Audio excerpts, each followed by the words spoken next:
It was a night Aka village would never forget. The rain did not fall. It pounded, hammering the rooftops like angry fists. Thunder cracked the sky like a torn wrapper, and lightning danced above the sacred Iroka tree behind the priest's shrine. Chickens clucked in terror, goats rammed themselves against mud walls, and not a soul dared to step outside. Aqua's belly swelled that same week, but it wasn't like other pregnancies. At night, the unborn child kicked so violently that the clay pots cracked. Her belly glowed faintly red, and she began speaking names in her sleep, names of people who had died before she was born. At the heart of the storm, inside the priest's compound, Aqua screamed into the wind, not in pain, but in something far older, far deeper, as if something ancient had been ripped from her.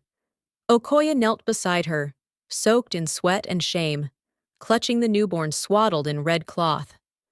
But this child did not cry. It shrieked. The sound was unnatural, thin and sharp like a blade dragged over calabash. The palm wine jars cracked where they stood, and a mirror in the elder's hut shattered into dust.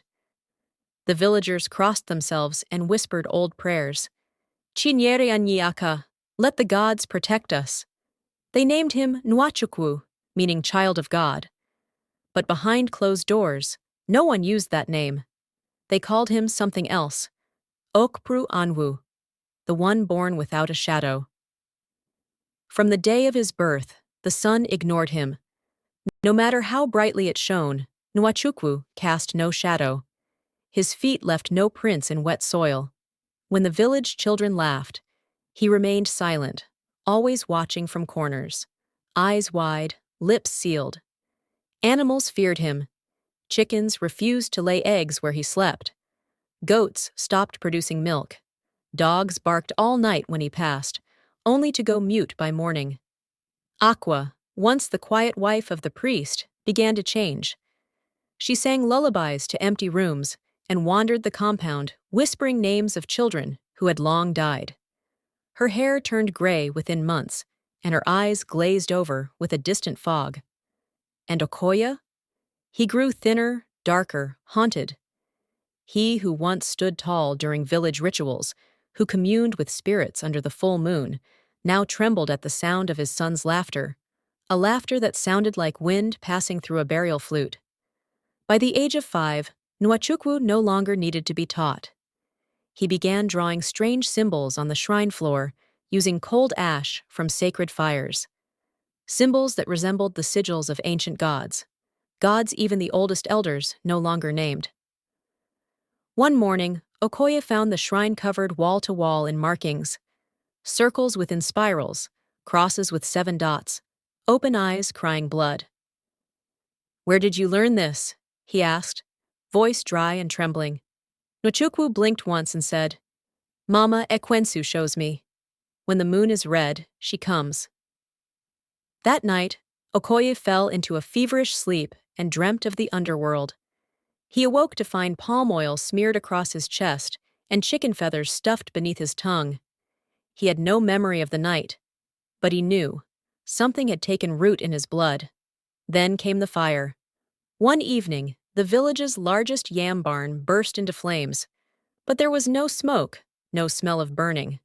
Only light, too bright to stare at, and heat that came from nowhere. Within the flames, the villagers saw shapes, faces of the long dead, eyes full of sorrow, mouths moving in silent warning. Some spoke in dialects no longer used. Others called out the names of missing children, ones the village never found.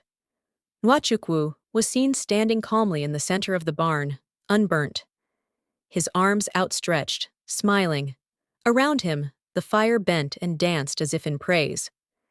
By dawn, 6 children were missing. All that remained were tiny footprints made from ash, leading toward the forbidden woods behind the shrine, a dense forest the villagers called Alandimuo, the land of quiet spirits, a place no one had entered for generations. Just as fear reached its peak, she returned. The sorceress, the one Okoye had once begged for help in his desperation. She had not aged a day. Her skin was deep and charred like burnt coal, glimmering faintly in moonlight. Her eyes had no whites, only deep wells of ink, and in her hand she held a staff made from bone and entwined with old vines, decorated with 7 cowrie shells that dripped a red oil-like liquid. She walked into the village square as the elders cowered. Okoye collapsed at the sight of her, weeping. She smiled, but it wasn't kindness. "I have come to collect," she said, voice like 100 whispers overlapping.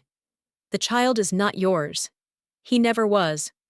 He belongs to me, and through him, the throne of Aqua shall return to the old blood." The villagers gasped, for they remembered now, the old blood. The gods of before, the ones buried in dust and forgotten. Since her return, Okoye has not spoken a word. He spends his days scratching the shrine,